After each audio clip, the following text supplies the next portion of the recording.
네, 수능 특강 라이트 6강 설명 시작하겠습니다. 먼저 2번부터 볼게요. 다음 글에서 전체 흐름과 관계없는 문장은 관계없는 문장을 한번 쭉 읽으면서 찾아보겠습니다. 18th century writers were almost all nobles. 18세기 작가들은 대부분 귀족이었습니다. 땡땡 해가지고 덧부연 설명이 나와 있죠. Gentlemen scholars who wrote for their own amusement and for the edification of others. 근데 이제 그 사람들은 어떤 귀족들이었냐면 그들의 즐거움과 그리고 타인의 교화를 위해 글을 쓰는 신사학자들이었대. 그 다음에 1번 문장이 나오네요. They possessed the funds to support lives of leisure. 그들은 여가 생활을 지원할 그런 자금을 가지고 있었고 and the cultivation to write with style. 그리고 품위 있게 글을 쓸 수 있는 교양을 가지고 있었습니다. And thus had immediate access to both financial support and content. 그래서 재정적인 지원과 컨텐츠 둘 다를 즉시 이용할 수 있었다. 자, 지금까지 얘기를 들어봤을 때 18세기 작가들은 굉장히 여유가 있어 보이죠. 18세기 작가들은 대부분 귀족이었고 뭐 자금도 있고 해서 이렇게 여유가 좀 많이 있는 편이네요. 그래서 이 부분 형광펜 그어놓읍시다.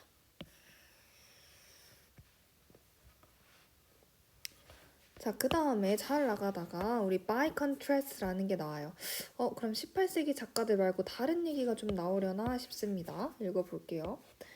Mid-19th century writers were more heterogeneous. 반대로 19세기 중반의 작가들은 더 이질적이었습니다.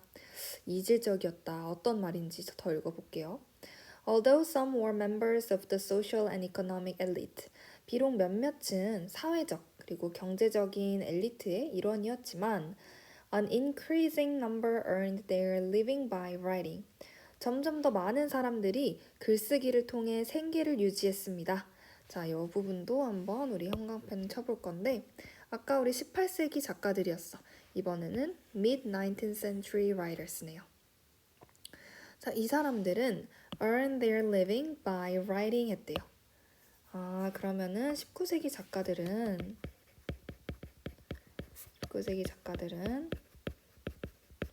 글을 쓰는 목적이 생계 유지였어. 생계 유지를 위해 글을 쓰는 작가들이 좀 많아졌다. 다 그런 건 아니었고 점점 증가했다. 그 다음에 여기까지 뭐 이번 문장도 사실 지금 18세기의 작가들과 비교되는 문장이 자연스럽게 적절하게 나왔습니다. 더군다나 3번 문장 또한 19세기 중반 작가들에 대한 내용이 이어져서 나오고 있기 때문에 2번이 이상한 것 같지는 않아요. 2번 문장이. 3번 Mid-19th century writers included not only belletrists 19세기 중반 작가들은 순문학 연구가 뿐만이 아니라 순수하게 이렇게 문학을 연구하는 사람들 뿐만이 아니라 but also hack journalists, technical writers and bohemians 뭐 돈을 위해 일하는 그러한 저널리스트 그리고 기술 문서의 작가들 그리고 보헤미안 또한 포함되었습니다. Thus, their economic, social, and cultural resources varied considerably. 그래서 그들의 경제적, 사회적, 문화적 자원들은 크게 차이가 났습니다. 그래서 이질적이라고 한 거구나. 그들의 자원들이 아주 크게 차이가 났다. 그러니까 19세기 작가들, 중반 작가들 같은 경우에는 서로 각각 생계를 유지하기 위해 글을 썼기 때문에 각자의 사정이 달랐고 18세기 작가들처럼 모두가 대부분의 사람들이 귀족이었던 것과는 상황이 달랐죠. 그래서 사람마다 작가들마다 그들의 상황이 자원이 많이 차이가 났다. 다음에 4번 볼게요. Writers, regardless of age and possessions, traveled to different places. 나이와 재산에 상관없이 작가들은 다른 장소들로 여행을 갔다. To gather inspiration for their literary works. 그들의 문학 작품을 위한 영감을 얻기 위해서 라고 했는데 글쎄요. 우리 지금 계속 쭉 하고 있는 얘기가 18세기 작가들과 19세기 중반의 작가들이 어떻게 달랐는지를 비교하는 글이었어. 근데 갑자기 작가들이 뭐 여행을 왜 갔는지에 대한 이유를 쓰고 있네요. 18, 19세기 작가들을 비교하는 데는 상관없는 문장이 나왔습니다. 그래서 우리 4번이 흐름과 관계없는 문장이 되겠습니다. 자, 그 다음에 5번 문장. This means that writers became generally less likely to possess independent wealth or useful social connections. 이것은 어떠한 것을 의미하는데 that 이하를 의미한대요. 작가들이 독립적인 부나 유용한 사회적인 그런 인맥을 보유할 수 있는 그러한 가능성이 더 적어진다는 것을 의미합니다. And more likely to be restricted in their cultural resources to narrower areas of practical expertise. 그리고 이제 그들의 문화적인 자원이 실용적인 전문 지식에 더 좁은 영역으로 제한될 가능성이 높아진다는 것을 의미합니다. 그래서 우리 3번 문장에 이어서 4번이 없다고 생각하면 5번이 바로 나오는 건데 3번에 우리 19세기 중반 작가들은 좀 자원이 크게 차이가 났다고 했으니 서로 이제 뭐 부나 이제 인맥을 보유하기가 어려웠겠죠. 뭐 거의 대부분이 이제 귀족이었던 그런 18세기 작가들과는 다르게 그 사람들은 서로 막 공유도 많이 했을 거 아니야. 이런 인맥이 있다. 서로 막 소개도 시켜주고. 근데 이제 19세기 중반 작가들 같은 경우에는 그렇게 하기가 좀 어려웠겠죠. 그래서 이제 문화적 자원이 또 더 좁은 영역으로 제한됐다. 그런 제한될 가능성이 높아진다는 것을 의미한다라고 하면서 글이 끝나게 됩니다. 자, 그 다음에 3번 넘어갈게요. 자, 글의 순서로 가장 적절한 것을 고르는 건데 여러분 몇 번 골랐나요? 지금 얘기해봐. 몇 번 골랐어요? 2번이죠, 2번. 자, 2번인데 그러면 우리 B, A, C 순서대로 한번 읽어볼게요. 자, 먼저 여기 위에 있는 네모 박스. Politicians tend to speak of crime. 정치인들은 범죄에 대해서 뭐뭐뭐라고 얘기하는 경향이 있대. As if it were a simple, obvious concept. 그것이 마치 좀 간단하고 명확한 개념이라고 말하는 경향이 있습니다. 그 다음 When Donald Trump opened his presidential election campaign in 2015, 도널드 트럼프가 그의 2015년 대통령 선거 캠페인을 열었을 때 with the claim that 어떠한 말을 했대요. Mexican immigrants were bringing crime across the border. 멕시코 이민자들이 국경 너머로 범죄를 가져온다라고 얘기했을 때 American voters may have agreed or disagreed with him. 미국 투표자들은 뭐 그의 그런 발언에 동의했을 수도 있고 동의하지 않았을 수도 있습니다. 그래서 여기까지 내용을 좀 보면요. 뭐 트럼프를 예로 들긴 했지만 정치인들이 범죄에 대한 발언을 한대.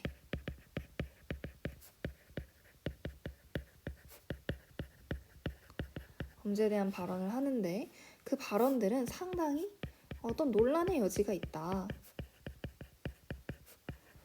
뭐 트럼프가 멕시코 이민자들이 범죄를 가져온다라고 얘기했을 때 이것은 어떤 사람이 듣기에는 그렇지 않은데? 라고 생각할 수 있는 논란의 여지가 있는 거죠.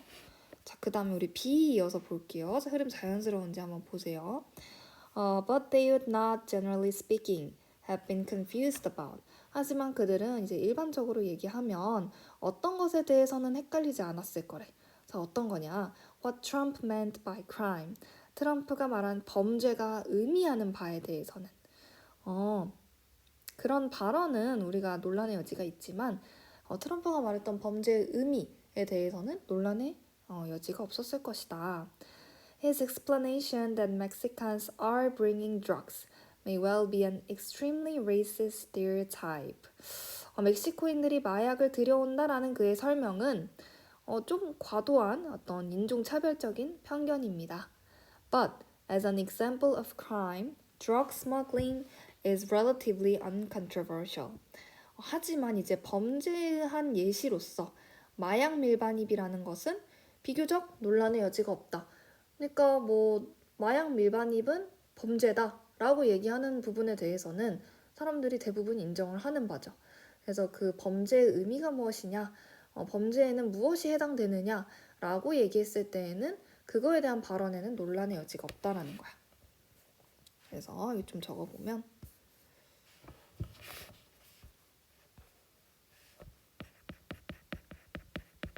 범죄의 의미에 대해서는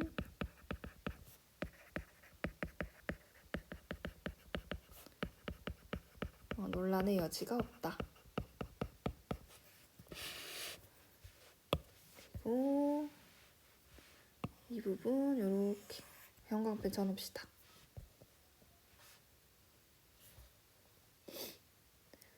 자, 그래서 지금 네모 박스 안에서는 논란의 여지가 있을 만한 부분에 대해서 얘기를 하고 B에서 뭐 but으로 시작을 했잖아. 그런 걸 보아하니 그럼 논란의 여지가 없는 부분은 어떤 건지에 대해서 또 얘기를 했습니다. 그 다음에 이제 C였죠. 여러분 혹시 선생님이 답을 아까 몇 번이라고 했나요? 답을 2번이라고 했나요? 잘못 발언이 됐습니다. 미안해요. 자, 2번이 아니라 3번이죠. B, C, A 순서, B, C, A 순서. 자, C 읽어보겠습니다. However, different political perspectives can easily reveal. 하지만 각각의 좀 다른 정치적인 관점은 쉽게 드러낼 수 있습니다. that 이하를 드러낼 수 있습니다. The apparent obviousness of crime is illusory. 범죄의 외견상의 명백함은 착각에 불과하다는 그러한 사실을 쉽게 드러낼 수 있습니다. 이게 무슨 말인가? 예시가 또 나와 있네요. In the years following the mass protests of 2012, 2012년 대규모 시위 이후에 몇 년 동안에 Vladimir Putin and the Russian government, 블라디미르 푸틴과 러시아 정부는 broadened the definition of espionage. 간첩 행위의 정의를 확장시켰습니다. 이 부분 한번 붙여놓을까요? 그 다음에 to include reporting and other journalistic activities. 보도나 기타 언론 활동까지 포함하도록 확장시켰다라고 했네요. 그러면 우리 아까 B에서 봤을 때 범죄의 의미에 대해서는 논란의 여지가 없을 것이다 라고 했는데 여기 또 한 번 반대의 얘기가 나오죠. however 해가지고 엄밀히 말하면 사실 반대까지는 아니고 뭔가 반전이라고 해두죠. 범죄의 의미에 대해서는 논란의 여지가 없다라는 내용이었는데 C에서 반전으로 하지만 그 범죄의 의미에도 정치적 관점에 따라서 조금 이런 의미가 확장될 수 있다라는 얘기가 나왔습니다. 그러니까 간첩 행위의 의미가 확장될 수 있다. 그래서 범죄의 의미가 확장이 가능하다.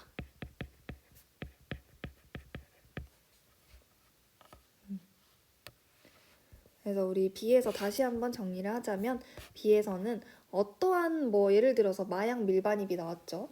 이러한 것이 마약 밀반입이라는 것이 범죄에 해당되냐라는 것에서는 사람들 대부분 맞다, 범죄에 해당된다라고 생각할 정도로 의심할 여지가 없어. 근데 C에서 얘기했을 때는 그러면은 마약 밀반입 또한 마찬가지겠지만 본인이 생각하는 그 범죄에 해당하는 무언가가 C에서는 이제 예시로 간첩 행위가 나온 거죠. 그 간첩 행위는 대체 어디까지가 간첩 행위냐라는 것을 두고 봤을 때는 서로 조금 의견이 다를 수 있다라는 거죠. 네, 그 다음에 A. As Marcia Jessen writes, 마샤 제슨이 뭐뭐라고 썼듯이 This means that 이것은 뭐뭐한 의미래요. Contrary to popular perception and common sense. 이 부분도 이렇게 형 맺힙시다. 대중적인 인식과 상식과는 다르게 in Russia, 러시아에서 espionage does not need to mean working for a foreign intelligence service or even a foreign government.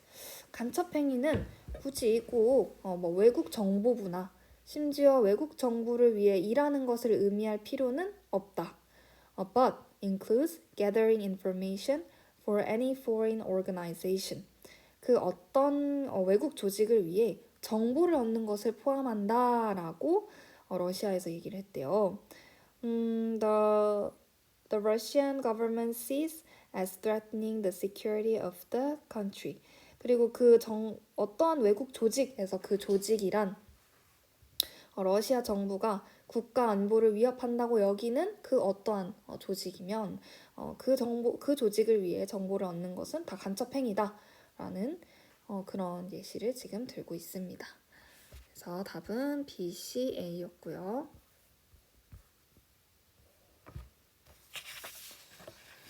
그다음에 이제 우리 6강의 마지막 지문인 5, 6번 지문 보겠습니다.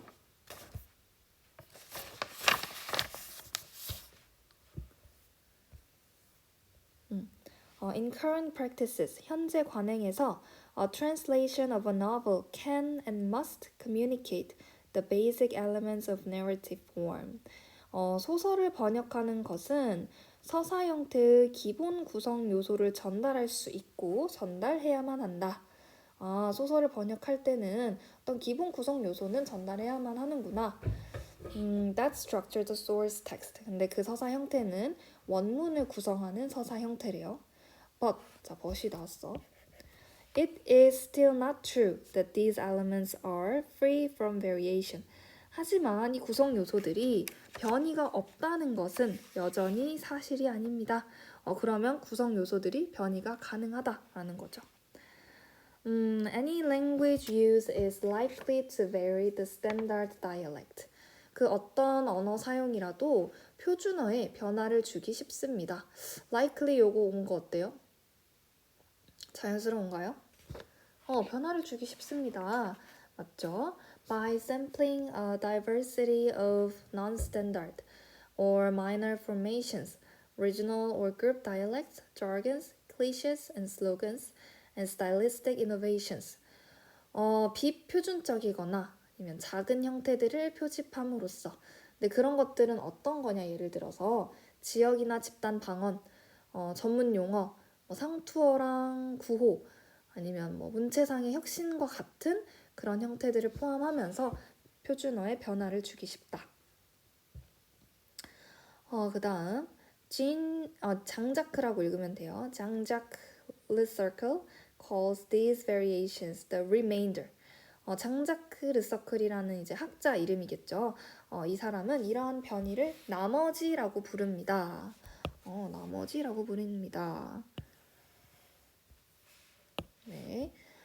Because they exceed communication of a univocal meaning. 왜냐하면 그들은 단일한 의미의 소통을 넘어서고 and instead draw attention to the conditions of the communicative act. 대신에 이제 소통 행위의 조건들에 대한 관심을 끌기 때문입니다. Conditions that are in the first instance linguistic and cultural. 근데 이거는 어떠한 조건이냐면 아까 그 소통 행위의 조건 중에 어떤 조건이냐? 처음에는 일단 first instance 우선은 언어적이고 문화적이래. 근데 but that ultimately embrace social and political factors. 결국에는 사회적이고 정치적인 요인들을 포괄하는 그러한 조건이래요. 그러면은 지금 여기서 얘기하는 것은 좀 정리를 해봅시다. 소설을 번역을 하잖아, 얘들아. 원문이 있고, 원문이 우리가 있고, 그 다음에 번역문이 있겠죠? 자, 이렇게 소설을 번역할 때 이 서사 형태의 기본 구성 요소가 원문에 있어.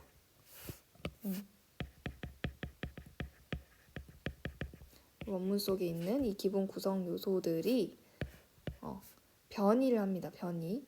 그래서 표준어, 원래는 표준어겠지. 표준어가 변이가 되면 그것을 우리는 remainder, 즉 나머지라고 부른다. 맛이라고 부른다. 다음 더 읽어볼게요. 아까 우리 읽었던 부분 다음 문장부터.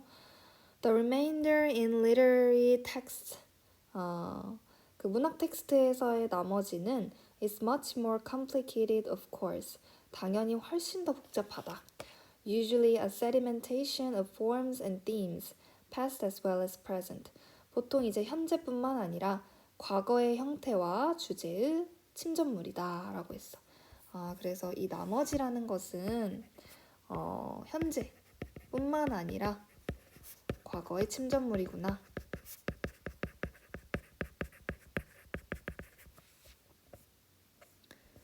자, 그 다음 Any communication through translating them. 그러면 번역을 통한 어떤 소통이 will involve the release of a domestic remainder. 현지의 나머지를 방출하는 것을 포함할 것이다. D도 괜찮죠. 나머지를 방출하겠지, 번역을 하게 되면. Especially in the case of literature. 특히 이제 문학의 경우에 그러하다. 그 다음 The source text is rewritten in domestic dialects. 원문은 지역 방언, 그리고 뒤에까지 읽을게요. Discourses and styles. 담화나 문체로 다시 쓰입니다. 근데 이것은 which produce textual effects that signify only in the history of the original language and culture. 자, 일단은 해석해 볼게요. 원작의 언어와 문화의 역사 속에서만 의미를 가지는 텍스트적 효과를 만든다.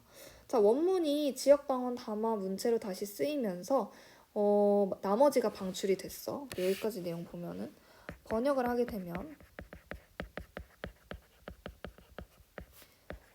문학에서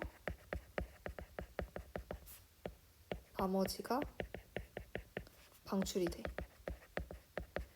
그래서 원문은 이제 지역 방언, 담화, 문체로 다시 쓰여. 자, 근데 이는 원작의 언어와 문화의 역사 속에서만 의미를 가지는 텍스트적 효과를 만든다? 아니죠. 오히려 반대로 번역하는 그 새로운 언어와 문화의 역사 속에서만 의미를 가지는 그런 효과가 있겠죠. 원문에서는 나머지가 없기 때문에 그 언어와 문화 속에서만 의미를 가지는 그런 효과는 찾아볼 수가 없을 거예요. 그래서 이 원문이 번역이 되면 나머지를 반영하게 됩니다. 즉 어떤 로컬적인, 현지적인 그런 부분들이 반영이 되는 거죠. 그래서 여기 오리지널은 어울리지 않고 얘를 translating으로 바꿔줘야 말이 맞겠습니다. The translator may produce these effects. 번역가는 이러한 효과를 만들어낼 수 있습니다. To communicate the source text. 원문을 전달하기 위해서. Trying to invent analogues for its forms and themes. 그 형태랑 주제에 대한 유사물을 발명하려고 노력하면서. But the result will always go beyond any communication. 하지만 결과는 항상 그 어떤 의사소통도 넘어선다. To release target-oriented possibilities of meaning. 대상 지향적인 의미의 가능성을 드러내기 위해서. 자, 우리 5번의 답은 뭘로 골랐나요? 4번 골랐나요? 4번 해석해보면 Beyond the story, how translation adds new meaning and voices. 이야기 넘어서 어떻게 그 번역이 새로운 의미와 또 목소리, 여기서 목소리는 뉘앙스 같은 것을 얘기하는 거겠죠. 그 목소리에 뭔가를 더 하는지. 그쵸. 이제 우리 이 글에서 얘기하는 게 원문을 번역을 하게 되면은 나머지라는 게 생기면서 현지적인 어떤 로컬적인 새로운 어떤 주제나 아니면은 새로운 그 역사 속에서만 의미를 가지는 그러한 효과들을 만든다고 했죠. 그 다음에 6번은 답이 5번이 되겠습니다. 고생하셨습니다.